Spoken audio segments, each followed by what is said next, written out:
Salam saudara-saudara, saat ini kita kembali akan belajar tentang sejarah. Dan dalam kesempatan ini, saya akan menyampaikan tentang sejarah gerakan karismatik atau charismatic movement. Kata karismatik berasal dari kata karisma. Ini adalah sebuah istilah Yunani yang umumnya dipakai oleh para penulis Perjanjian Baru untuk mendeskripsikan karunia-karunia roh. Kata karisma ini memiliki makna yang beragam sesuai dengan konteks penggunaannya. Dapat saudara lihat dalam Roma 5 ayat 15-16 dan Roma 6 ayat 23. Kata ini pada dasarnya berarti karunia, anugerah, pemberian, atau hadiah. Dan bentuk jamak dari kata karisma adalah karismata. Nah, dari kata inilah kemudian muncul sebutan karismatik yang menunjuk kepada gerakan karismatik atau orang-orang karismatik, yaitu gerakan yang percaya akan karunia-karunia roh.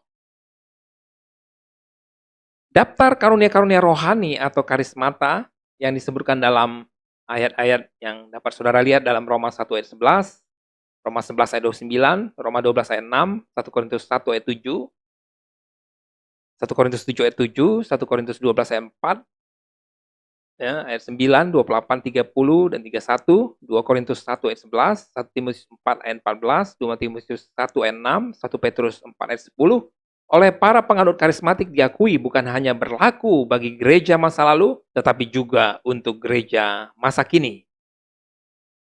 Karunia-karunia rohani harus menjadi bagian dari gereja hingga Kristus datang kembali. Inilah keyakinan dari orang-orang karismatik. Nah, saudara-saudara, untuk itu kita mau melihat tentang tanda-tanda dan keajaiban-keajaiban di dalam sejarah gereja yang dicatat oleh Ralph Mahoney dari buku Tanda-tanda dan Keajaiban-keajaiban Hari Ini. Ya. Jadi Ralph Mahoney mencatat dalam sejarah gereja ternyata orang-orang yang memiliki karunia roh tidak hanya bagi orang-orang karismatik pada masa kini, tetapi sudah ada sejak dulu, bahkan terus ada dalam lintasan sejarah. Siapa saja orang-orang yang dicatat oleh Ralph Mahoney? Ya. Yang pertama yaitu Justin Martin, yang hidup pada tahun 100 sampai 165 Masehi. Saudara-saudara, Justin adalah seorang apologis, yaitu seorang yang mempertahankan sebuah doktrin dengan argumen-argumen yang sesuai dengan logika Kristen yang telah mempelajari semua filsafat besar pada zamannya. Dalam bukunya Second Apology, dia membicarakan tentang nama-nama, arti, dan kuasa dari Allah dan Kristus. Justin menulis mengenai pengusiran roh-roh jahat dan kesembuhan. Dalam dialognya dengan Trypho, yaitu seorang Yahudi yang terpelajar, Justin mengarahkan pembicaranya pada penggunaan karunia-karunia roh pada saat sekarang. Lebih kurang pada tahun 150 Masehi, Justin Martin mendirikan sekolah pemuritan dalam sebuah rumah di Roma dan juga mencatat tanda-tanda dan keajaiban-keajaiban, yaitu antara lain pengusiran setan, kesembuhan-kesembuhan, dan nubuat-nubuat. Justin meninggal sebagai martir di Roma. Jadi Ralph Mahoney mencatat, tokoh gereja setelah era para rasul yang membicarakan atau percayakan karunia roh, yaitu Justin Martin. Kemudian yang kedua, Irenaeus. Irenaeus adalah seorang bisop di kota Lyons, Prancis. Dia mendokumentasikan karismata, antara lain pengusiran roh-roh jahat, penglihatan-penglihatan, dan nubuat-nubuat yang baru terjadi dan mengajarkan bahwa Antikris adalah seorang Yahudi dari suku dan juga Kristus akan benar-benar memerintah dalam kerajaan 1000 tahun. Kelima buku yang ditulis yang berjudul Against Heresies ditujukan terhadap penyesatan gnostisisme. Untuk membuktikan kesalahan tersebut, ia mengatakan beberapa orang mengetahui dahulu mengenai hal-hal yang akan datang. Mereka melihat penglihatan-penglihatan dan mengutarakan pernyataan-pernyataan nubuat. Dan yang lainnya masih menyembuhkan orang-orang sakit dengan menumpangkan tangan atas orang-orang sakit tersebut dan mereka dipulihkan. Jadi ini adalah tokoh kedua yang membicarakan atau melalui bukunya percaya dan membicarakan tentang karunia roh. Kemudian Montanisme, sebuah gerakan yang ada dari tahun 120 sampai 175 Masehi. Munculnya Montanisme dipimpin oleh seorang yang baru bertobat bernama Montanus di kota Phrygia. Montanisme adalah suatu gerakan yang puritan, kenabian, karismatik, penuh kesukaan, penuh nubuat, dan mujizat-mujizat yang besar yang mengklaim untuk disebut sebagai kelahiran zaman baru dari kuasa Roh Kudus. Montanus mengalami pengalaman Pentakosta pada waktu ia dibaptis dalam air. Ia berbicara dalam bahasa lidah dan mulai bernubuat, menyatakan bahwa Parakletos, yaitu Roh Kudus, yang dijanjikan dalam Injil Yohanes sedang memakai dirinya sebagai alat untuk menyampaikan pesan-pesannya. Dalam tahun 206 Masehi, Tertullianus bergabung dengan para pengikut aliran Montanisme. Pada tahun 203 Masehi, gerakan tersebut dicabut hak-haknya dan kemudahan-kemudahan yang dimilikinya sebagai anggota dari gereja-gereja Kristen oleh Sinode Iconium. Tetapi meskipun mengalami tekanan dan aniaya, gerakan tersebut tetap bergerak di bawah tanah. Sampai kurang lebih tahun 880 Masehi, John Wesley dengan tokoh-tokoh lainnya di beberapa abad kemudian percaya bahwa aliran Montanisme adalah sebuah gerakan kebangunan rohani yang asli, dan meskipun banyak difitnah karena iri hati, kedegilan, kesesatan dari pemimpin-pemimpin gereja pada zaman itu yang menentang manifestasi dari kuasa Roh Kudus. Saudara, ini yang ketiga yang dicatat oleh Ralph Mahony. Kemudian yang keempat yaitu tokoh yang merupakan bapak gereja Tertullianus yang hidup di tahun 160 sampai 220 Masehi. Saudara-saudara, banyak detail yang bisa diketahui mengenai kehidupan Tertullianus. Ia dibesarkan di tengah kebudayaan kafir di Kartago. Tertullianus menjadi Kristen dan bergabung dengan aliran Montanus sekitar tahun 206 Masehi. Dia adalah pengarang yang cukup produktif. Dalam penulisan bukunya yang berjudul Tu Scapula, bab yang kelima, dia memberikan catatan mengenai pengusiran roh jahat dan kesembuhan. Dia juga menuliskan, Kristus memerintahkan mereka untuk pergi dan mengajar segala bangsa. Demikianlah yang telah dilakukan oleh para rasul. Darah para martir telah menjadi benih. Karena itu, tidak ada bangsa lain yang tidak beragama Kristen. Pernyataan dari Bapak Gereja kita, Tertullianus. Kemudian yang kelima, saudara-saudara, yaitu Novatianus yang hidup di tahun 210 sampai 280 Masehi. Novatianus, seorang Roma ini, tercatat dalam sejarah karena dua alasan. Yang pertama, dia adalah orang yang diangkat menjadi seorang paus oleh partai Puritan dari sebuah gereja untuk menentang paus yang sesungguhnya, jadi paus tandingan saat itu. Kemudian yang kedua, ia memberikan pengajaran lengkap mengenai ketritunggalan Allah kepada gereja-gereja di negara-negara barat. Di dalam pasal 29 dari bukunya yang berjudul Treatise Concerning the Trinity, yaitu sebuah buku yang berisi tulisan sistematis mengenai ketritunggalan secara lengkap. ia menulis tentang Roh Kudus. Karena dialah yang menempatkan nabi-nabi di dalam gereja, memberi instruksi kepada para guru, mengarahkan bahasa lidah, memberikan kuasa dan penyembuhan, melakukan pekerjaan-pekerjaan yang ajaib, dan memberikan karunia membedakan roh. Jadi ini adalah tulisannya mengenai Roh Kudus. Nah, saudara-saudara, ini yang kelima. Kemudian yang keenam, Gregorius Thaumaturgus yang hidup di tahun 213 Masehi sampai 270 Masehi. Gregorius Thaumaturgus adalah murid dari Origenes, seorang teolog yang terkenal dari Alexandria.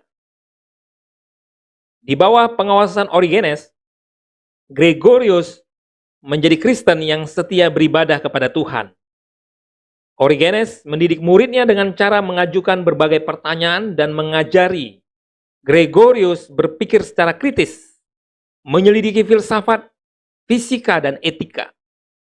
Gregorius kemudian hari memuji Origenes sebagai seorang yang menjadi pengantaranya melalui karunia ilahi, berbicara seperti orang yang bernubuat, dan menafsirkan kata-kata mistik yang menyampaikan perkataan ilahi. Salah seorang anak rohani Gregorius adalah Basil dari Kapadokia. Dalam karya Basil yang sangat terkenal, On the Holy Spirit, ia menyatakan bahwa Gregorius seharusnya ditempatkan pada jajaran para rasul dan para nabi sebagai seorang yang juga oleh Roh Kudus sama seperti para rasul. Secara khusus, Basil dari Kapadokia melaporkan bahwa oleh peran serta Roh Kudus, Gregorius mempunyai kuasa luar biasa atas roh-roh jahat dan memiliki karunia rohani begitu hebat sehingga penginjilannya sangat berhasil. Basil mencatat juga beberapa mujizat yang dihubungkan dengan pelayanan Gregorius Thaumaturgus, antara lain karunia mujizat dan kuasa oleh Roh Kudus. Ini yang keenam, saudara-saudara. Dan kemudian yang ketujuh, Santo Antonius yang hidup dari tahun 251 sampai 356 Masehi. Saudara-saudara, pengenalan kita tentang Antonius ini banyak bergantung pada biografinya yang ditulis oleh Athanasius. Dalam biografi itu di pasal 40 menunjukkan pekerjaan Antonius yang bersifat supranatural, khususnya yang berurusan dengan roh-roh jahat, pelepasan orang-orang dari roh-roh jahat. Yang kedelapan, saudara-saudaraku, yaitu Santo Hilarion yang hidup di tahun 291 sampai 371 Masehi. Hilarion adalah seorang yang hidup secara asketis. Asketis adalah kehidupan yang menghindari hal-hal yang duniawi. Jadi Hilarion hidup dengan cara demikian. Dia juga adalah seorang berpendidikan dan bertobat dari Alexandria. Pada waktu ia berada di padang pasir selama 22 tahun, ia menjadi sangat terkenal karena reputasinya yang mencakup seluruh kota yang ada di Palestina. Saint Jerome dalam bukunya tentang kehidupan Santo Hilarion menceritakan sejumlah mujizat kesembuhan dan pengusiran setan yang terjadi sepanjang pelayanan Hilarion. Saint Jerome bahkan menuliskan, tidak ada cukup waktu bila aku ingin menceritakan semua tanda-tanda dan keajaiban-keajaiban yang pernah dilakukan oleh Hilarion. Kemudian yang ke-9, saudara-saudara, yaitu Gregorius dari Nisa. Gregorius dari Nisa adalah adik kandung dari Basil yang agung. Ia dilahirkan di Kaisarea, Kapadokia, dalam sebuah keluarga yang kaya dan saleh. Benih-benih kesalehan Gregorius ditanamkan oleh neneknya yang bernama Makrina dan ibunya sendiri yang bernama Emilia. Dia disebut Gregorius dari Nisa karena pada tahun 372 Masehi ia dipanggil untuk menjadi uskup di kota Nisa. Gregorius dari Nisa adalah salah seorang pengikut dari Gregorius Thaumaturgus yang sudah disebutkan tadi. sebagaimana juga saudaranya Basil. Dia pernah menulis esai tentang Gregorius Thaumaturgus yang menjelaskan keberhasilannya yang dihubungkan dengan mujizat dan fenomena adikodrati yang menghasilkan pertobatan massal. Jadi saudara, ini yang ke-9, Gregorius dari Nisa, yang juga mencatat atau membicarakan tentang karunia roh. Kemudian Basil Agung Kapadokia yang hidup dari tahun 330 sampai 379 Masehi. Saudara-saudara, dari antara semua bapak gereja mula-mula, tidak seorang pun yang lebih cemas mengenai hal-hal yang berasal dari Roh Kudus dibandingkan dengan Basil dari Kapadokia. Tulisannya yang berjudul On the Holy Spirit mungkin adalah yang terbesar dari semua karya yang pernah dihasilkan dalam gereja Kristen. Ia hidup di wilayah yang sama dengan Gregorius Thaumaturgus. Sebab itu tidak heran apabila dalam tulisannya Basil langsung merujuk pada Gregorius Thaumaturgus dalam karya tentang Roh Kudus. Basil memahami bahwa orang Kristen yang bersemangat adalah pneuma topor, sebuah wadah yang aktif, pembawa dan penyalur Roh Kudus dan karunia-karunia-Nya. Itulah pneuma topor. Salah satu aspek yang unik dari konsep Basil mengenai gereja ialah gereja adalah suatu badan karismatik. Setiap orang melaksanakan karunia-karunia yang unik secara terpisah, dan tanpa karunia-karunia itu, seluruh komunitas gereja akan menjadi miskin. Ini pendapat dari Basil. Basil mengharapkan bahwa orang-orang yang melaksanakan kepemimpinan dan pemeliharaan haruslah senior secara rohani, yang mempunyai karunia membedakan bermacam-macam roh dan karunia menyembuhkan orang sakit. Mereka juga harus mampu menubuatkan masa depan. Ini merupakan pernyataan dari Basil Agung Kapadokia. Yang ke-11, Ambrosius yang hidup dari tahun 339 sampai 397 Masehi. Ambrosius adalah seorang awam yang diangkat oleh para pengikutnya menjadi bishop di kota Milan. Pada waktu ia diteguhkan untuk menjadi bishop, tindakan pertamanya adalah membagi-bagikan kekayaannya kepada orang-orang miskin. Ambrosius adalah seorang pengkhotbah dan guru yang terkemuka serta sangat berani dalam mengemukakan pendapatnya. Ambrosius menyatakan bahwa Allah masih memberikan kesembuhan-kesembuhan dan bahasa-bahasa roh. Di dalam tulisan-tulisannya, Ambrosius mendokumentasikan kesembuhan dan glosolalia atau berbicara dalam bahasa roh. Kemudian yang ke-12, saudara, Agustinus dari Hippo. Ya. Agustinus adalah seorang bapak gereja mula-mula yang paling terkenal, saudara-saudara. Dia hidup dari tahun 354 sampai 430 Masehi. Agustinus melayani sebagai bishop dari Hippo. Agustinus dibaptis oleh Ambrosius di Milan pada hari Paskah tahun 387 Masehi. Tidak diragukan, Agustinus adalah bapak gereja yang paling berpengaruh di Barat. Dia yang memujudkan sebagian besar teologi Barat, termasuk pandangan tradisional Barat mengenai pribadi dan pekerjaan Roh Kudus. Tetapi sayang, hal yang tidak diketahui oleh kebanyakan teolog dan sejarawan gereja ialah bahwa di dalam diri Agustinus terdapat dinamika pelayanannya dan pengakuannya terhadap tempat mujizat bagi pelayanan yang berhasil. Walau beberapa sarjana mengemukakan pendapat bahwa Agustinus skeptis terhadap karunia-karunia rohani pada awal karirnya, tetapi pada akhir hidupnya pada saat ia menulis buku yang terkenal yang berjudul Kota Allah atau The City of God sekitar tahun 413 sampai 427 Masehi.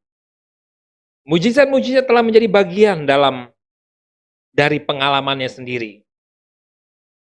Agustinus mengargumentasikan bahwa hal-hal yang terjadi dan terekam dalam Perjanjian Baru dapat dipercaya secara mutlak. Kemudian ia menulis di dalam bukunya yang ke-22, pasal 28 mengenai mujizat-mujizat yang terjadi pada zamannya. Agustinus menyatakan bahwa mujizat-mujizat masih tetap ada. Dan Allah yang mengerjakan mujizat-mujizat yang ada di dalam kitab suci menggunakan berbagai cara yang dipilihnya sendiri. Inilah Agustinus dari Hippo. Yang ke-13, Gregorius Agung yang hidup di tahun 540 sampai 604 Masehi. Gregorius adalah seorang paus yang memegang jabatan dari tahun 590 Masehi. Bukunya yang berjudul Dialogues telah menyederhanakan doktrin yang dinyatakan di dalam buku Agustinus yang berjudul The City of God dan sangat berpengaruh selama abad pertengahan. Karya ini ditulis dengan tujuan tunggal yang mencatat mujizat-mujizat yang dilakukan orang-orang kudus Italia pada masa hidupnya. Ia memahami bahwa mujizat-mujizat perlu dalam gereja mula-mula untuk menyertai kegiatan pemberitaan Injil. Jadi, mujizat-mujizat juga perlu pada masa hidupnya untuk membuat para penyembah berhala bertobat dan juga mungkin perlu untuk memperdalam iman dari orang-orang Kristen yang sudah dibaptis. Gregorius mengakui bahwa mujizat-mujizat masih terus dialami oleh orang Kristen. Di antara mujizat yang tercatat dalam bukunya Dialogues itu adalah penyembuhan berbagai jenis penyakit ringan, menghidupkan orang mati kembali, pengusiran roh-roh jahat, menubuatkan masa depan, dan pelepasan dari bahaya. Yang selanjutnya yaitu Saint Vladimir, atau yang biasa dipanggil sebagai Pangeran dari Rus. Kejadian-kejadian di bawah ini menjelaskan bagaimana tanda-tanda ajaib memimpin pada suatu pertobatan dan baptisan Kristiani dari Vladimir, Pangeran dari Rus, atau selanjutnya di kemudian hari menjadi Rusia, atau dapatlah kita katakan Pangeran dari Rusia. Kejadian-kejadian ini terjadi menjelang akhir dari 1000 tahun yang pertama dari kekristenan. Dengan campur tangan Tuhan, pada saat itu Vladimir menderita penyakit mata dan tidak bisa melihat, dan jiwanya sangat tertekan. Sang putri, yaitu istrinya, mengatakan kalau ia ingin disembuhkan dari penyakit ini, ia harus dibaptis dengan segera. Kalau tidak, penyakit ini tidak bisa disembuhkan. Waktu Vladimir mendengar hal ini, ia berkata, kalau hal ini terbukti, pastilah Allah orang Kristen itu sangat hebat. Lalu ia memerintahkan agar ia segera dibaptiskan. Bishop dari Kherson bersama dengan pendetanya sang putri yang kena istrinya lebih dulu percaya, setelah menyampaikan kabar baik, membaptis Vladimir, dan pada waktu bishop tadi menumpangkan tangan padanya, Vladimir mendapat kembali penglihatannya. Setelah mengalami hal itu, Vladimir memuliakan Tuhan dan berkata, "Aku sekarang mengenal satu-satunya Allah yang benar." Setelah melihat mujizat itu, pengikut Vladimir yang lain juga ikut dibaptiskan. Ya, saudara, Pangeran Vladimir menjadi yang tercatat dalam sejarah sebagai tonggak masuknya kekristenan ke Rusia. Bukan yang pertama, namun membuka jalan bagi kekristenan berkembang di Rusia. Dan dari kisah hidupnya kita tahu bahwa karunia roh terjadi pada saat itu. Kemudian yang ke-15, saudaraku, Saint Francis dari Assisi, atau kita kenal Franciscus dari Assisi. Saint Francis adalah pendiri dari Ordo Fransiskan. Ia memiliki pelayanan kesembuhan secara ekstensif. Kejadian di bawah ini dipilih dari sejumlah besar mujizat yang terjadi dalam pelayanan Prancis. Pada satu waktu, ketika ia menyebarkan benih-benih kehidupan seperti biasanya, seorang prajurit kota itu menjamunya dan prajurit itu mempunyai satu anak yang lumpuh dan lemah tubuhnya, dan anak itu disembuhkan. Ya, ini salah satu dari peristiwa mujizat yang terjadi melalui Fransiskus dari Assisi. Yang keenam, 16, masyarakat Waldensian. Istilah Waldensian diambil dari nama Peter Pals atau Peter Waldo, ya, kita lebih kenal Peter Waldo. Ini adalah suatu gerakan yang terjadi pada abad pertengahan yang karakteristiknya taat pada Injil, penyangkalan diri yang keras, tidak suka kepada pelayanan pendeta-pendeta yang tidak layak, kemudian percaya nubuatan dan kepenuhan roh.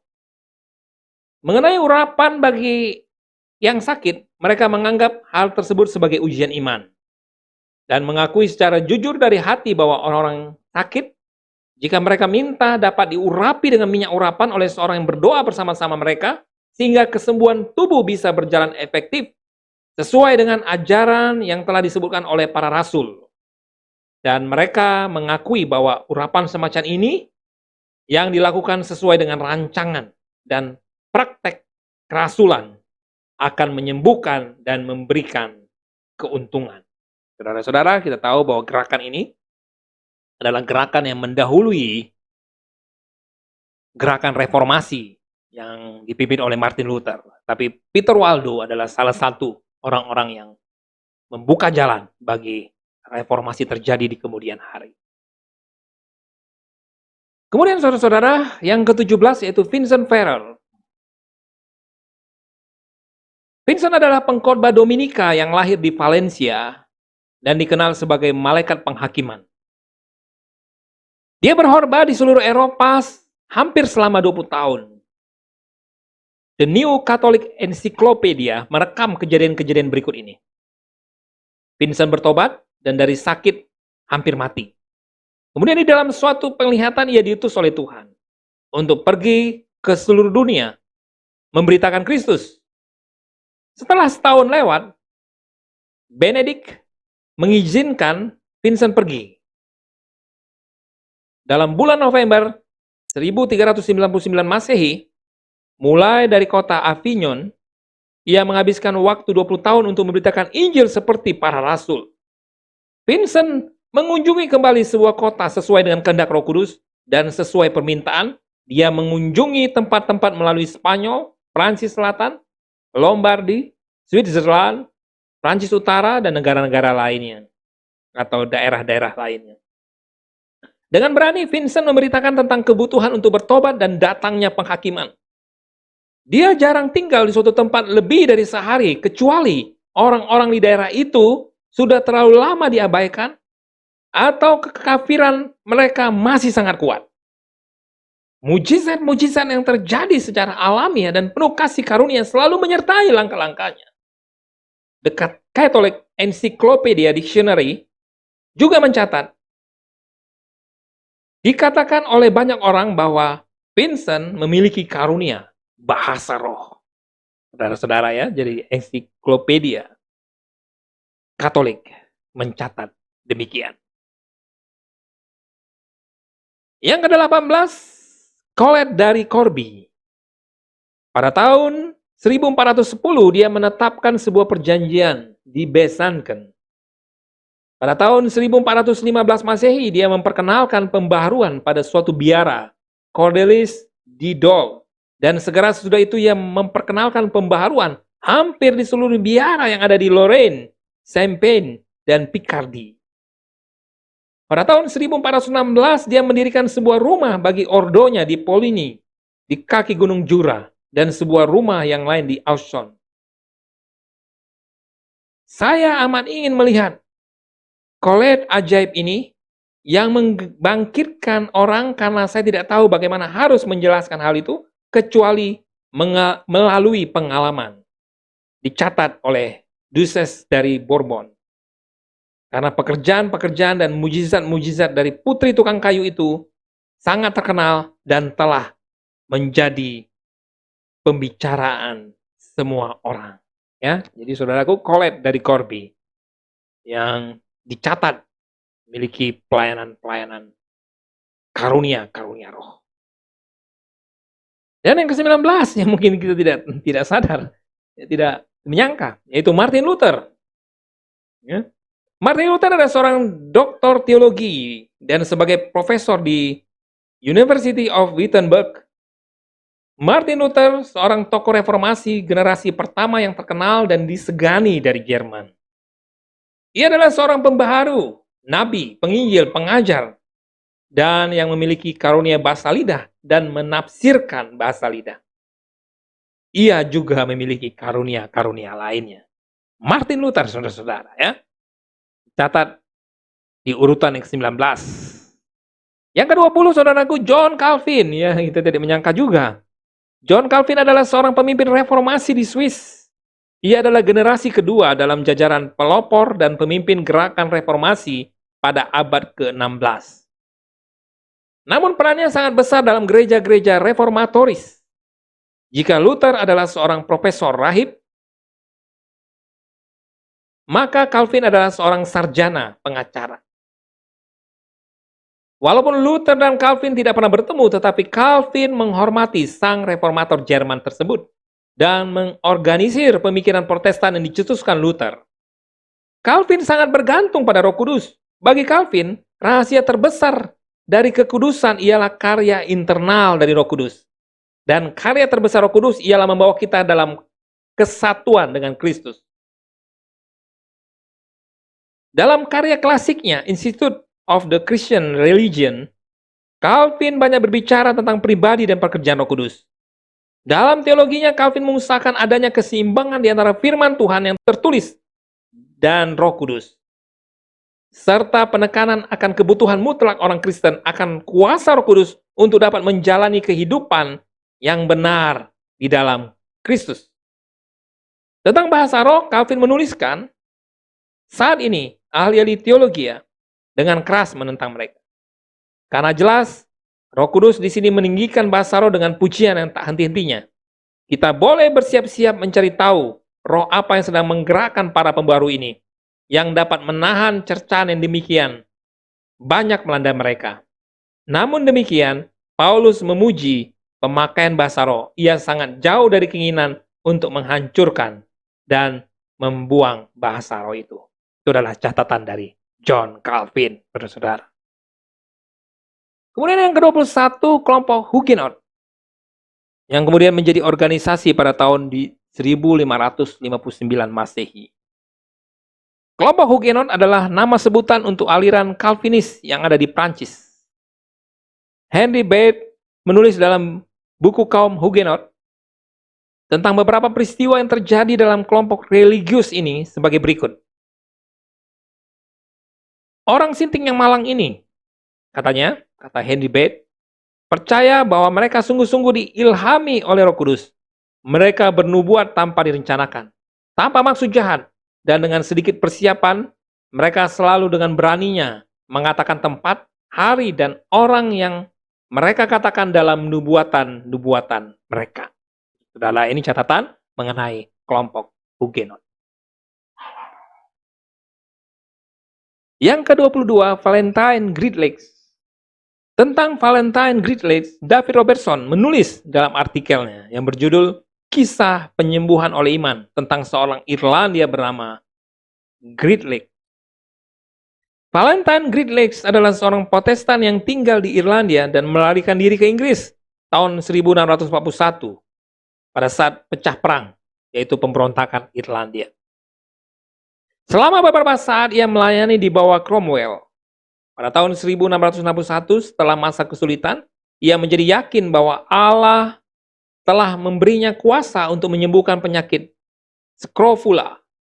Ketika ia mulai berusaha untuk menyembuhkan penyakit raja, kawan-kawan dan kenalannya menjadi heran bahwa ia dapat melenyapkan penyakit tersebut. Keberhasilan yang menakjubkan ini membuat ia mencoba tangannya atas penyakit-penyakit lainnya. Misalnya epilepsi, kelumpuhan tuli, infeksi, gangguan sistem saraf, dan ia melihat jamahannya juga berhasil bagi penyakit-penyakit tersebut. Segera kabar tentang kemampuan ajaib ini tersebar luas sehingga ia didatangi oleh banyak orang sakit. Kumpulan yang datang padanya begitu banyak sehingga ia tidak dapat menampung mereka semua. Bahkan sekalipun ia bekerja dari pukul 6 pagi sampai 6 malam. Yang selanjutnya saudaraku, kaum Quaker. Asal-usul kaum Quakers dimulai oleh kelompok Puritan di Inggris pada tahun 1640 Masehi. Pemimpin pertama mereka adalah George Fox yang berkhotbah tentang zaman baru dari Roh Kudus. Mereka ditentang baik oleh kelompok Puritan dan kelompok Anglikan. Ciri khas dari pertemuan kaum Quakers ditandai oleh orang-orang yang menunggu Roh Kudus berbicara melalui mereka dan kemudian oleh goncangan tubuh pada saat Allah berjalan di antara mereka. Makanya disebut Quakers, saudara-saudara kaum Quakers. Berikut ini adalah beberapa cuplikan dari jurnal Fox. Dalam tahun 1648 Masehi, ketika saya duduk di dalam rumah seorang teman di Nottinghamshire, karena pada saat itu kuasa Allah telah membuka beberapa orang untuk menerima firman kehidupan dan pendamaian. Saya melihat ada retakan yang besar yang akan melanda bumi dan sebuah asap besar yang mengikuti keretakan itu. Dan setelah keretakan itu akan ada goncangan yang hebat. Ini adalah bumi yang berada di dalam hati orang-orang yang harus digoncangkan sebelum benih Allah dibangkitkan dari muka bumi. Dan inilah yang terjadi, kuasa Tuhan mulai menggoncangkan mereka dan pertemuan-pertemuan besar mulai kami adakan. Ada kuasa-kuasa yang agung, pekerjaan Tuhan terjadi di antara orang-orang, membuat takjub baik orang awam maupun pendeta-pendeta yang ada di sana. Saudara-saudara ya, ini catatan mengenai kaum Quakers yang identik dengan tergoncang.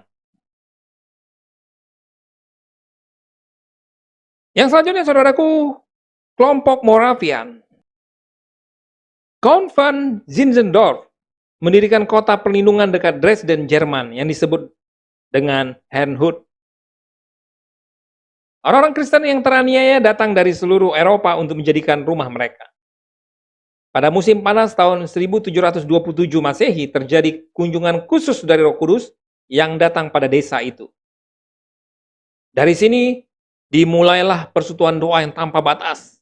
24 jam tiap hari selama lebih 100 tahun.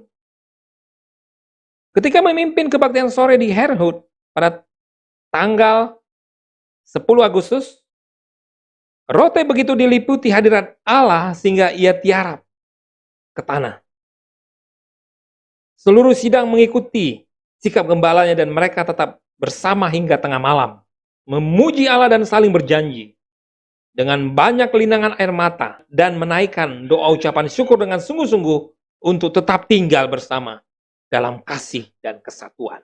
Sebuah kebangunan rohani yang luar biasa terjadi di dalam kelompok Moravian. Kemudian kelompok Jansen. Robert Kaiser dalam bukunya yang berjudul Mujizat-Mujizat, Goncangan dan Politik Gerejani pada permulaan abad ke-18 di Paris, mencatat, pengharapan akan mujizat dan tanda-tanda ajaib supranatural telah menjadi pandangan hampir sebagian besar anggota kelompok Jansen pada akhir abad ke-17 Masehi. Sebuah mujizat yang tercatat dalam kesembuhan dari keponakan perempuan Pascal dalam bulan Maret 1656 Masehi yang bernama Marguerite yang menderita cukup lama karena cacat yang parah pada saluran air mata sehingga membuat cacat pada ujung matanya. Tetapi ia disembuhkan ketika sebuah duri suci disentuhkan pada matanya. Mujizat ini didukung oleh bukti-bukti yang mantap dari ilmu kedokteran hingga sangat mengesankan masyarakat. Saudara-saudaraku yang selanjutnya itu John Wesley. John Wesley adalah pendiri dari gereja Metodis yang disebut-sebut sebagai cikal bakal Pentakostalisme. Sebab gerakan Pentakosta banyak sekali mengadopsi pemikiran dan pendekatan teologisnya John Wesley. John Wesley dilahirkan pada tahun 1703, sedangkan Charles Wesley pada tahun 1707 Masehi dari latar belakang gereja Anglikan, dari keluarga Kristen yang saleh. Mereka belajar di Universitas Oxford dan menjadi anggota Holiness Club, yaitu kelompok kekudusan. Kelompok ini merupakan persekutuan rohani yang bertujuan menekankan pembaruan rohani melalui disiplin, membaca Alkitab setiap hari, berdoa, dan juga memiliki kesalehan pribadi. Bersama dengan adiknya Charles Wesley banyak mengubah banyak himne gereja. John Wesley menekankan pentingnya bukti atas keselamatan pribadi. Ia berkelana ke Amerika Serikat sebagai misionaris di koloni Georgia, namun tanpa kepastian keselamatan. Ia belum mendapat tanda ilahi akan keselamatan. Hingga pada tanggal 24 Mei 1738, ia mengalami pertobatan yang dinanti-nantikan itu. Kejadian ini dikenal lewat tulisan John Wesley sendiri dalam The Aldersgate Experience. Menurut informasi, pertobatan ini terjadi pada saat sang pemimpin kelompok kecil membacakan pendahuluan dari tafsiran surat Roma dari Martin Luther. Wesley menulis, kira-kira pada jam 8.45, pada saat pembacaan mengenai perubahan yang dikerjakan Allah dalam hati melalui iman kepada Yesus Kristus, tiba-tiba saya merasakan hati sangat hangat secara ajaib. Saya menghayati secara mendalam bahwa saya beriman kepada Kristus. Kristus saja bagi keselamatan saya. Wesley juga menulis sebuah surat pada gereja Thomas pada tahun 1746 Masehi, di mana ia menulis demikian. Saya tidak pernah tahu bahwa Allah pernah menahan dirinya untuk menyatakan kuasa ilahinya dan melakukan mujizat-mujizatnya pada tingkat apapun hingga akhir dunia ini. Saya tak dapat mengingat dimanapun dalam Alkitab yang mengajar kita bahwa mujizat-mujizat itu hanya terbatas pada zaman rasul-rasul saja hingga zaman Siprianik atau zaman apapun saja. Saya sama sekali tidak pernah menemukan baik pada perjanjian lama ataupun perjanjian baru yang menyatakan hal ini. Rasul Paulus memang pernah berkata satu kali tentang dua karunia roh yang ajaib.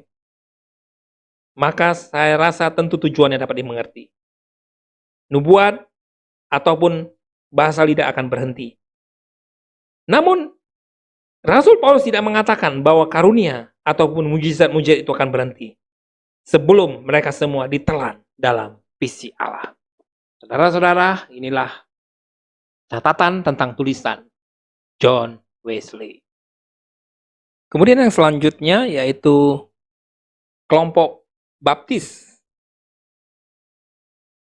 Dari Inggris, kelompok Baptis dari Amerika menerima tradisi meletakkan tangan setelah baptisan air untuk penerimaan lebih lanjut Roh Kudus yang dijanjikan atau untuk tambahan karunia Roh Kudus. Karena seluruh pemberitahuan Injil telah diteguhkan pada zaman dahulu dengan tanda-tanda dan mujizat-mujizat, keajaiban-keajaiban, dan dari Roh Kudus secara umum.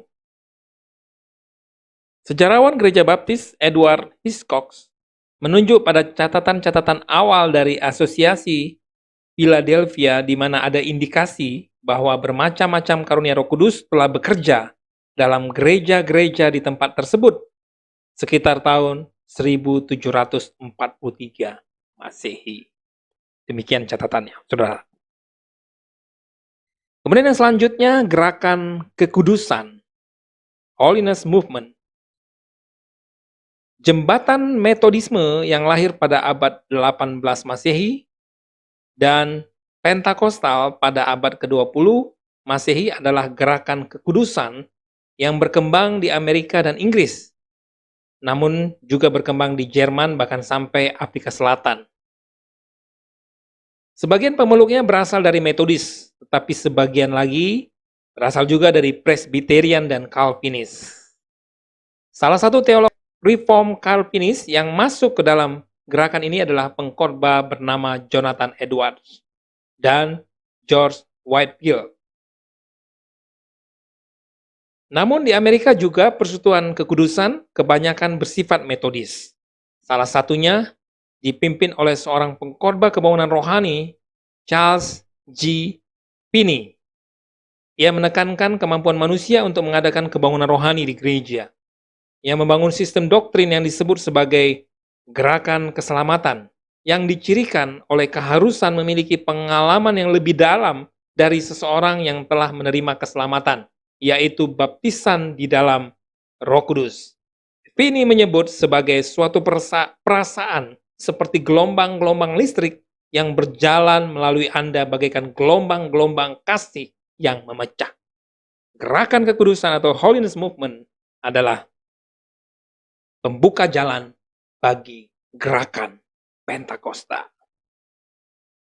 Yang terakhir, dari catatan Ralph Mahoney tentang tanda-tanda dan keajaiban-keajaiban di dalam sejarah gereja, di dalam lintasan sejarah gereja, yaitu Pentakostal awal yang dapat dilihat dari dua tokoh, yaitu Charles Fort Parham tahun 1901 dan William J. Seymour tahun 1906.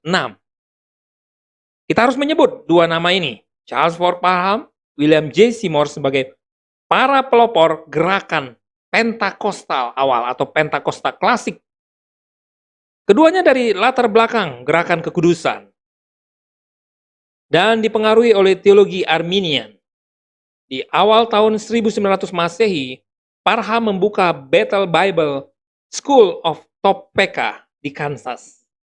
Ketika mengajarkan kisah para rasul, ia mengajak murid-muridnya untuk bersiap diri bila suatu saat menerima karunia-karunia yang sama seperti yang dicurahkan pada hari Pentakosta di Yerusalem.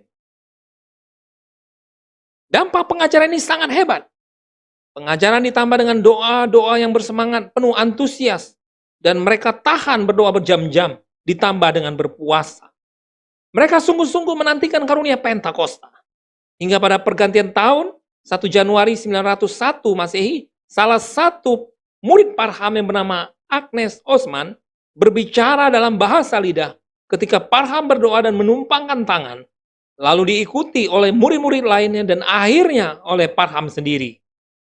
Disinilah awal munculnya ajaran bahwa bahasa lidah atau glossolalia adalah bukti pertama dari baptisan Roh Kudus yang dilakukan lewat penumpangan tangan. Maka mulailah Parham menjadikan peristiwa ini sebagai inti khotbah-khotbahnya. Ia menentang pandangan bahwa karunia rohani supranatural sudah berhenti bersama dengan wafatnya para rasul. Parham sangat menentang itu, saudara-saudara. Gebrakan-gerakan Pentakosta selanjutnya terjadi pada tahun 1906 Masehi melalui William Joseph Seymour, seorang pendeta keturunan Afrika Amerika.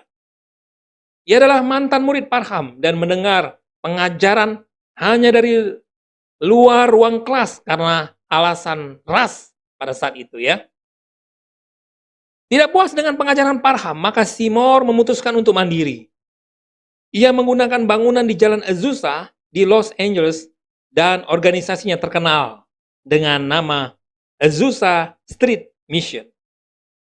Pada tanggal 9 April 1906 Masehi, suatu manifestasi bahasa lidah yang luar biasa terjadi dalam skala yang sangat besar di antara jemaat Azusa.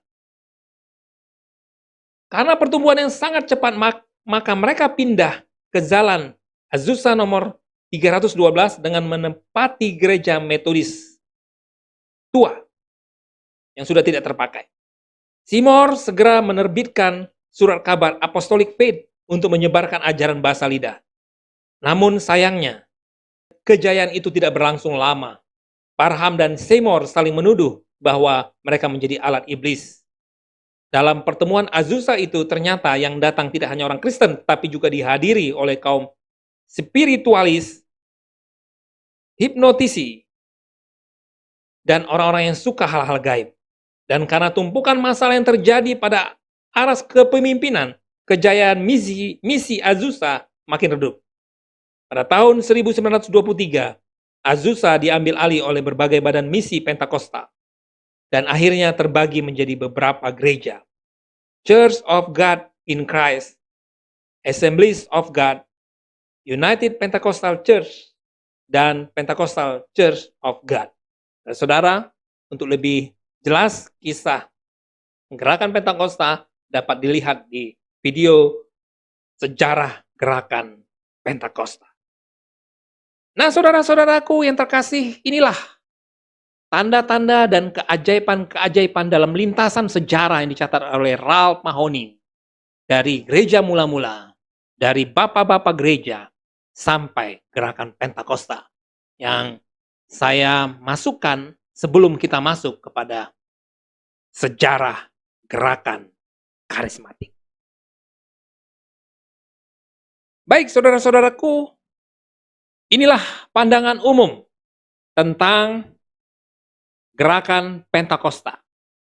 Ya.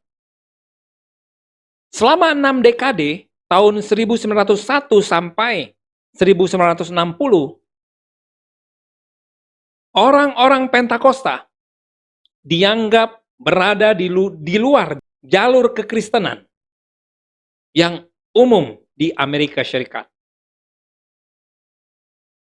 Pentakosta dicap sebagai ibadah yang ribut dan banyak dari mereka dari golongan miskin dan tidak berpendidikan dan di luar jangkauan teologi seperti teologi Protestan. Hal-hal yang modern dan sosial gospel tidak dikenal di dunia Pentakosta. Pada dekade tersebut, baik Protestan dan Katolik sangat berhati-hati akan gerakan Pentakosta ini. Setengah dari abad 20, Pentakosta ditolak dari aliran-aliran gereja utama itu, atau yang disebut mainline church. Namun setelah Perang Dunia Kedua, situasi ini mulai berubah, saudara-saudara. Pentakosta mulai bergerak jauh dan mulai mendirikan bangunan gereja yang modern serta menarik perhatian publik. Penginjil-penginjil bercorak golongan Pentakosta seperti Oral Roberts, William Branham, Gordon Lindsay, dan T.L. Osborne mulai mempengaruhi publik dan gereja-gereja utama. Mereka mendasari penginjilannya dengan doktrin Pentakosta, namun mereka tidak terikat dengan denominasi gereja. Saat itu, saudara-saudara, orang Katolik mulai tertarik dengan pengkhotbah televisi, salah satunya yaitu Oral Roberts. Inilah Oral Roberts yang dipakai Tuhan dengan luar biasa, berkhotbah, salah satunya di televisi, dan banyak kesembuhan-kesembuhan, mujizat terjadi. Selain itu, FGBMFI, Full Gospel Businessman Fellowship International, yang didirikan Demos Sakarian di awal tahun 50-an. Suatu organisasi yang juga Oral Roberts sering khotbah di sana, saudara-saudara, banyak menjangkau kaum Protestan, walaupun mereka tidak menjadikan mereka denominasi Pentakosta. Mereka tetap menjadi anggota gereja asal, namun mereka bergabung di Full Gospel. Dengan hal ini, saudara-saudara, cepat atau lambat gerakan Pentakosta mulai menyebar ke gereja-gereja utama, mainline church. Pada tahun 1959 terjadi pembaptisan Roh Kudus kepada sepasang suami istri, yaitu John dan Joan Baker.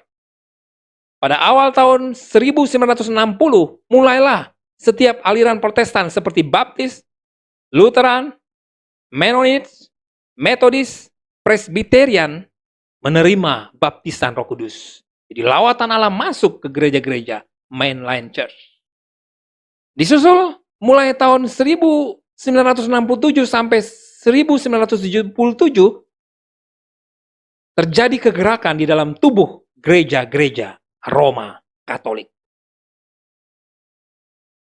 Sebelum tahun 60-an, banyak pemimpin-pemimpin gereja arus utama itu yang telah berbicara dengan bahasa roh.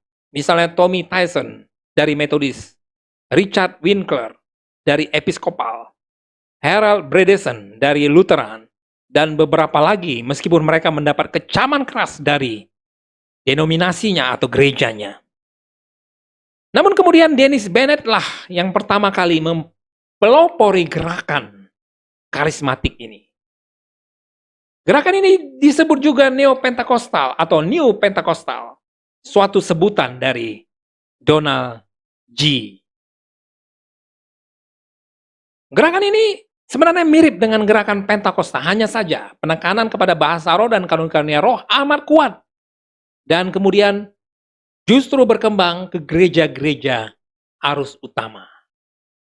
Kalau Pentakosta terjadi di luar gereja, kalau gerakan karismatik terjadi di dalam gereja-gereja arus utama.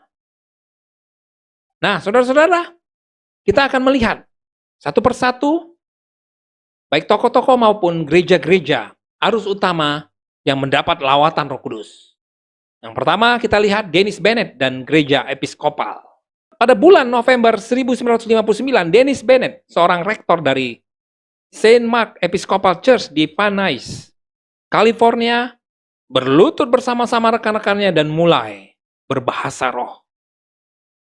Pengalaman yang tidak dikenalnya ini, saudara-saudara, telah merubah hidupnya. Pada bulan April 1960, Bennett membagi pengalamannya itu di antara rekan-rekannya di gereja episkopal. Namun justru dia mendapat cemoohan. Selanjutnya Bennett akhirnya keluar dari gereja episkopal. Dan apa yang dialami Bennett diliput oleh majalah Time. Dan sejak itu Bennett mulai dijuluki pemimpin pertama dari denominasi gereja tradisional yang disebut kegerakan Neo-Pentakosta atau disebut gerakan karismatik. Di tahun 1956 tercatat juga pastor pertama gereja episkopal yang menerima baptisan Roh Kudus, yaitu Richard Winkler. Dan di tahun 1963 majalah Christianity Today melaporkan kira-kira ada 2.000-an orang episkopal di selatan California telah berbahasa lidah. Luar biasa saudara-saudara, lawatan Allah di gereja episkopal pada saat itu. Inilah Dennis dan Rita Bennett, Dennis Bennett, sampai tahun 1991 dipakai Tuhan dalam pembaharuan, renewal, dan revival. James Stone, pemimpin Blessed Trinity Society yang menerbitkan majalah Trinity. Majalah ini berorientasi baptisan Roh Kudus dan karunia-karunia roh dengan sasaran gereja-gereja utama. Dia melaporkan bahwa kejadian-kejadian yang dialami oleh Bennett dan kawan-kawan mempunyai perbedaan dengan klasik Pentakosta, gerakan Pentakosta klasik. Mereka lebih private dan tertib dalam doanya dan sedikit emosional. Dan mereka adalah orang-orang yang berpendidikan baik. Ini salah satu perbedaan. Kemudian kita lihat saudara-saudara gereja Lutheran. Ya. Gereja Lutheran mendasarkan ajarannya dengan basis Protestan Reformasi, yaitu pembenaran oleh iman dan supremasi Alkitab. Mereka juga memegang ajaran The Cessation Theory yang mengajarkan bahwa tanda-tanda mujizat dalam perjanjian baru telah berakhir pada zaman rasul-rasul. Larry Christensen adalah tokoh Lutheran dan seorang pastor di Trinity Lutheran Church yang mengalami baptisan Roh Kudus di awal tahun 1960-an. Kemungkinan buku The Healing Light karya Agnes Sanford yang mempengaruhi dia untuk mencari pengalaman dengan Roh Kudus tersebut. Agnes Sanford adalah seorang juga dari gereja episkopal. Suaminya adalah salah satu gembala di gereja episkopal. Kehadirannya di Foursquare Pentecostal Church di San Pedro, di mana dia menyaksikan adanya bahasa-bahasa roh, telah mempengaruhi dia. Pengaruhi Larry Christensen. Saat itu ketika penginjil Wayne dan Mary Westbrook berdoa untuknya, masih belum terjadi apa-apa. Namun pada malamnya ketika dia terjaga, dia merasakan lidahnya berbicara dengan kalimat-kalimat lain. Kemudian pada tanggal 4 Agustus 1961, pada kebaktian di Foursquare berikutnya, dia baru mengalami baptisan Roh Kudus. Dia menyatakan ini adalah pengalaman yang sangat indah. Selain Larry, pendeta-pendeta lain dari gereja Lutheran juga mengalami hal ini seperti Erwin Prange, Herbert Jorut, Robert Hale, Theodore Jungkuns, dan banyak lagi. Erwin Prince bersaksi di tahun 1963 sebelum memimpin suatu kelas bahwa saat dia mau dipenuhi Roh Kudus ada semacam suara yang berkata, "Karunia ini untukmu, jangkau dan ambillah."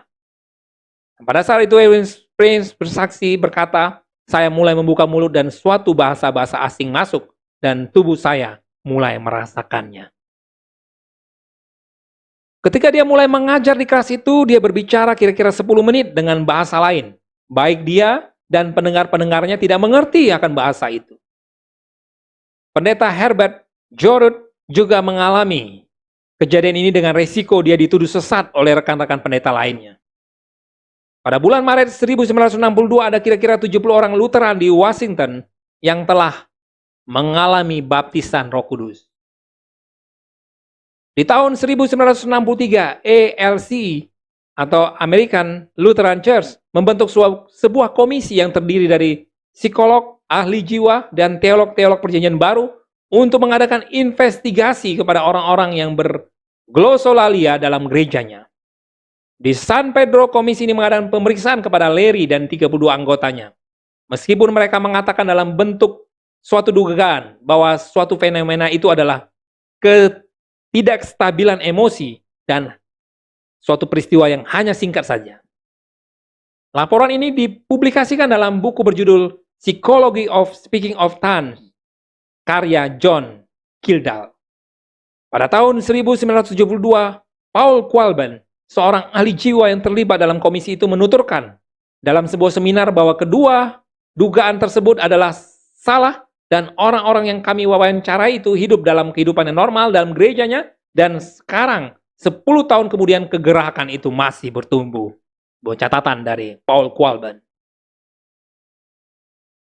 Di tahun 1973 telah berdiri organisasi karismatik dari kalangan Lutheran, dan di tahun 1983 berdiri International Lutheran Renewal Center dengan presidennya adalah Larry Christensen. Kemudian kita melihat gereja Presbyterian yang beraliran Calvinis. Tidak seperti Luther dengan teori pemberhentian, cessation teori, bahwa manifestasi Roh Kudus sudah berakhir. Calvin justru banyak menekankan pekerjaan-pekerjaan Roh Kudus. Dia tidak menentang akan kehadiran karunia-karunia roh tersebut. Bahkan dia disebut teolog Roh Kudus pada zamannya. Hanya sayangnya ajaran ini mulai dipadamkan oleh dua teolog reform, juga aliran Calvinis, yaitu B.B. Warfield dan Charles Hodge. Mereka pada tahun 1918 menyangkal akan adanya mujizat-mujizat Roh Kudus. Ini dipaparkan dalam buku Counterfeit Miracle karya Warfield. Buku lain karangan Ronald Knox dari kalangan mereka berjudul Enthusiasm juga mengatakan bahwa fenomena tersebut adalah gejala emosional. Meskipun demikian, banyak pendeta-pendeta Amerika menjadi pionir kegerakan Roh Kudus dalam gereja mereka. Awal kegerakan ini sebenarnya sudah dimulai di tahun 1800 lewat pelayanan 3 pemimpin gereja Presbyterian, James Grady, William Hodge, dan John Rankin. Laporan mengungkapkan terjadinya slain in the spirit atau rembah dalam roh dan teriakan-teriakan pengampunan dalam gereja Red River Presbyterian. Bahkan beberapa pendeta dance before the Lord. Bagi mereka kejadian ini bukannya baru, karena di tahun 1700-an Jonathan Edwards, seorang Calvinis yang terkenal, juga telah mengalami kejadian ini dalam pelayanannya. Meskipun Jonathan merupakan pelayan gereja kongregasional atau gerakan penyucian, namun dia tetap berpijak dalam ajaran Calvin. Gereja Presbyterian sebenarnya terlibat dalam gerakan penyucian di Amerika, di antara dan di akhir tahun 1800-an. Misalnya tokoh seperti William Boardman dan Charles Finney. Finney adalah mantan Presbyterian yang menjadi penginjil kesohor dalam urapan Roh Kudus. Diikuti oleh Edward Irving yang membawa masuk karunia-karunia Roh Kudus ke dalam gereja Regent Square Presbyterian di London pada tahun 1831. Juga A.B. Simpson, seorang Presbyterian dari Kanada yang percaya akan kesembuhan ilahi lewat doa. Setelah Perang Dunia Kedua, gerakan ini menjadi bagian lagi dalam tubuh gereja Presbyterian di Amerika. Pendeta pertama yang mengalami bahasa roh dan kesembuhan adalah James Brown, pendeta dari gereja Upper Octorara Presbyterian di Pennsylvania, US. Brown tadinya mau keluar dari Presbyterian sejak kejadian tersebut, namun David Duplessis menasihatkan dia untuk tetap tinggal di gerejanya dan adakan pemulihan di dalam. Brown melakukannya dan jadilah setiap hari Sabtu dalam gereja itu Brown mengadakan perubahan dalam ibadahnya selama 20 tahun tanpa friksi. Di hari Minggu mereka tetap dengan tradisi Presbyterian. Ibadah hari Sabtu itu menarik sampai ratusan orang per minggu dan banyak dari mereka dibaptis oleh Roh Kudus. Brown sendiri bermain tamborin dan pujian penuh sukacita yang luar biasa. Di tahun 1977 dia berhenti dari tugas pelayanannya sebagai pendeta di gereja itu setelah 37 tahun melayani. Brown telah mengadakan pemulihan yang luar biasa dalam gerejanya. Kesaksian lain juga datang dari pendeta Robert Whittaker dari Chandler Presbyterian Church di Arizona. Di tahun 1962 pendeta Whittaker dibaptis Roh Kudus. Kemudian di tahun 1967 sejumlah anggotanya menerima karunia bahasa roh. Dan sama seperti James Brown, ibadah hari Minggu tetap dengan ibadah yang lazim dari Presbyterian, namun di hari-hari biasa baru ciri Pentakosta diterapkan. Di tahun 1967, komisi gereja mengadakan investigasi atas Whittaker dan meminta sumpah untuk tidak lagi percaya akan fenomena tersebut, namun Whittaker menolaknya. Terjadilah persidangan akan kasus Whittaker ini di lingkungan gereja Presbyterian. Whittaker tidak sendiri, dia didukung oleh pendeta Bradford dan John McKay. John adalah presiden sekolah teologi Princeton. Whittaker beruntung dalam kasus ini. Kegerakan karismatik dalam tubuh gereja Presbyterian ini juga dipengaruhi oleh Rodman Williams, seorang dosen teologi di Austin Presbyterian Seminary. Dia dibaptis Roh Kudus ketika menjadi profesor di sekolah itu. Dia menjadi penulis buku Renewal Theology. Organisasi Presbyterian yang bercorak karismatik adalah Presbyterian Charismatic Communion dan pada tahun 1984 diganti namanya menjadi Presbyterian and Reform Renewal Ministries International. Di tahun 1985, sekitar 2.500 sampai 3.000 anggotanya sudah dibaptis oleh Roh Kudus. Sudah banyak gereja Presbyterian yang telah mengalami jamahan Roh Kudus. Kemudian kita melihat apa yang terjadi di gereja Metodis. Dalam berbagai hal, gereja Metodis bisa disebutkan sebagai ibu buat ratusan anggota gerakan penyucian dan Pentakosta. Charles Parham sendiri berasal dari Metodis. Didirikan sekitar abad 18 oleh John Wesley sebagai suatu pemulihan di tubuh gereja Church of England, meskipun Wesley hingga akhir hidupnya adalah seorang Anglikan. Nama Metodis diberikan oleh Wesley di Holy Club Oxford University di tahun 1720-an yang menekankan aspek doa, pengakuan, penyucian, dan persekutuan di lingkungan mahasiswa universitas tersebut. Ayat dasarnya adalah Ibrani 12 ayat 14. Dalam gerakan penyuciannya, Wesley mengembangkan teori second blessing, yaitu pengalaman kedua setelah pengalaman pertobatan. Pada zaman lampau, fenomena seperti Holy Law, Holy Dance, dan Land in the Spirit terjadi dalam kegerakan gereja Metodis. Bahkan fenomena tersebut menjadi tanda bagi mereka untuk dipanggil menjadi bishop. Namun pada abad ke-20, gereja Metodis meninggalkan kegerakan penyucian tersebut dan mereka lebih banyak menekankan aspek pendidikan dan sosial. Kemudian Tommy Tyson, pastor gereja Metodis yang memulai kegerakan Roh Kudus di gerejanya. Di tahun 1952 dia dibaptis dengan Roh Kudus dan mengalami bahasa roh. Namun ketika dia menceritakan pengalaman tersebut, dia malah dipermalukan. Di tahun 1954 dia banyak melayani di kalangan Pentakosta. Lewat pelayanan itu, Comes Fathers Out, dia banyak menyebarkan gerakan karismatik. Dan pada tahun 1960 dia melayani di kampus Oral Roberts University. Oral Roberts juga adalah tokoh yang banyak mempengaruhi gereja utama seperti Metodis. Bahkan gereja Metodis membiayai pelayanannya di televisi.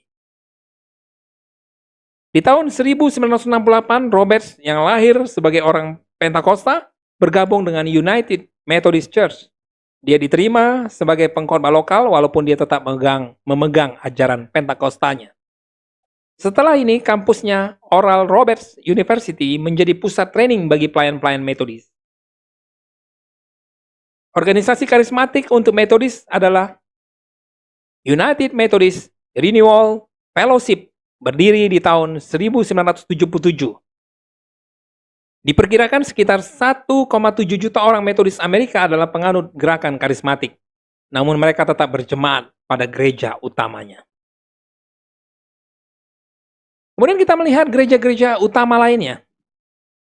Gerakan karismatik terus melanda mainland church seperti gereja baptis. Tokoh gerakan itu adalah John Austin dan Pat Robertson. Keduanya dari gereja baptis dan telah mengalami pengalaman baptisan Roh Kudus. Di gereja Menonit dipelopori oleh Gerald Derstine.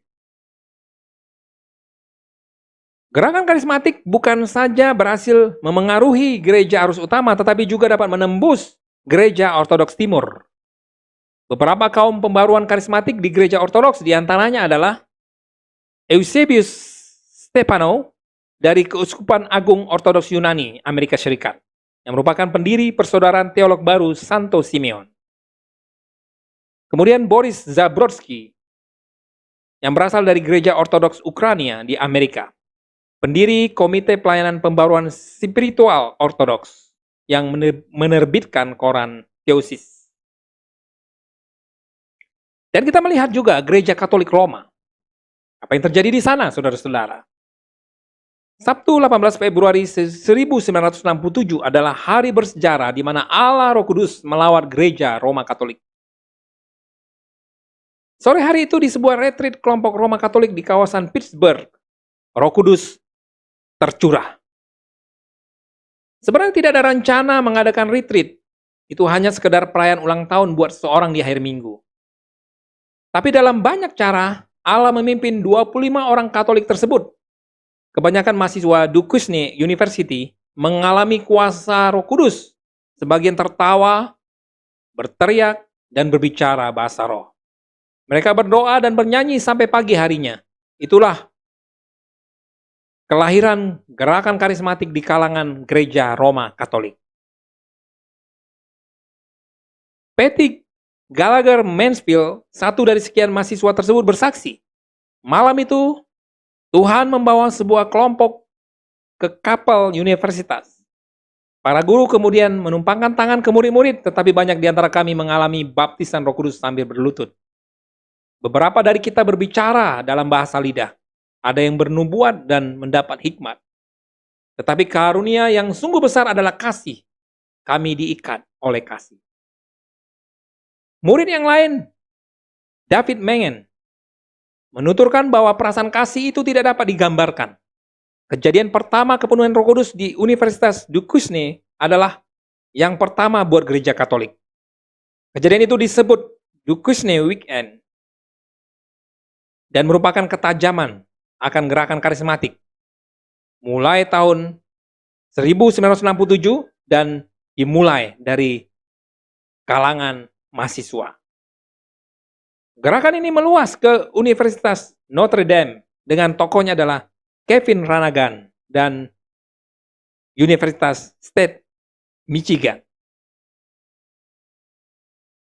Sebenarnya gerakan yang terjadi ini merupakan jawaban doa dari Paus Leo ke-23 pada tahun 1897 di mana dia menulis suatu surat berjudul On the Holy Spirit.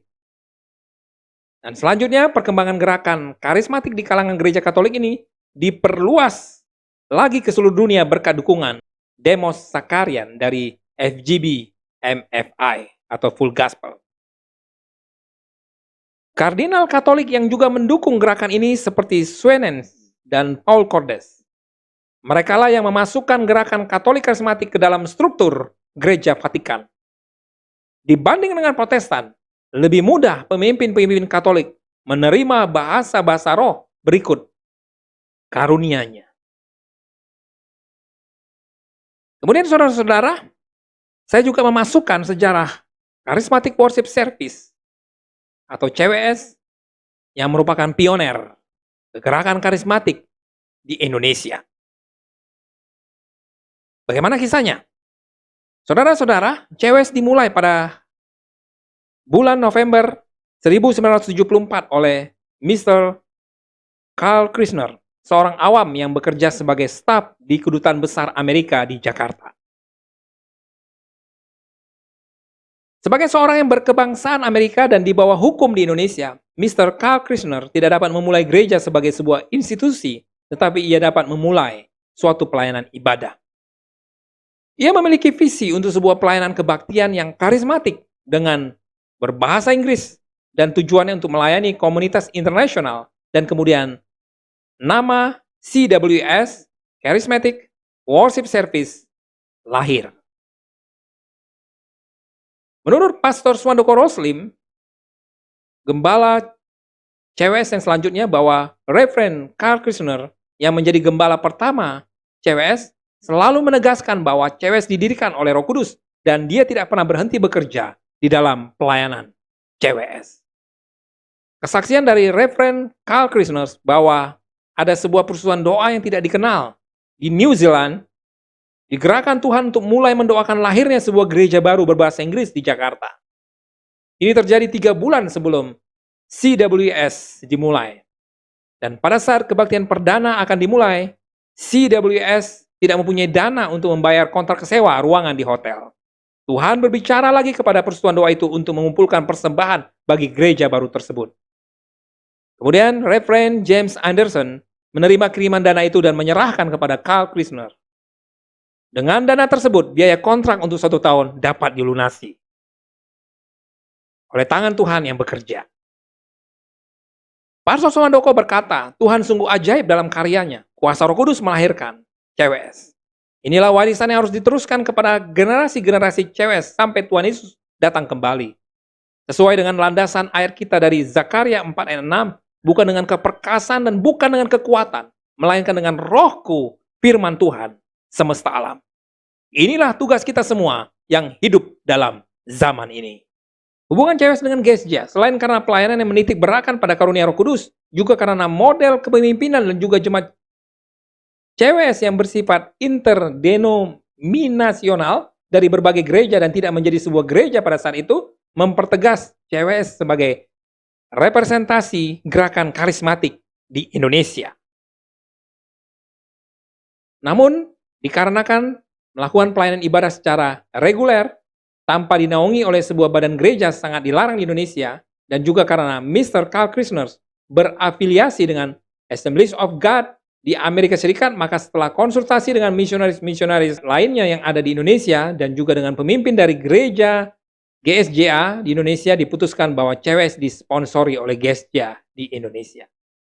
Kemudian hubungan kerjasama di antara CWS dan GSJA di Indonesia yang seperti itu tetap berlangsung hingga tahun 2002, di mana saat itu karena masalah internal CWS diminta menjadi gereja lokal.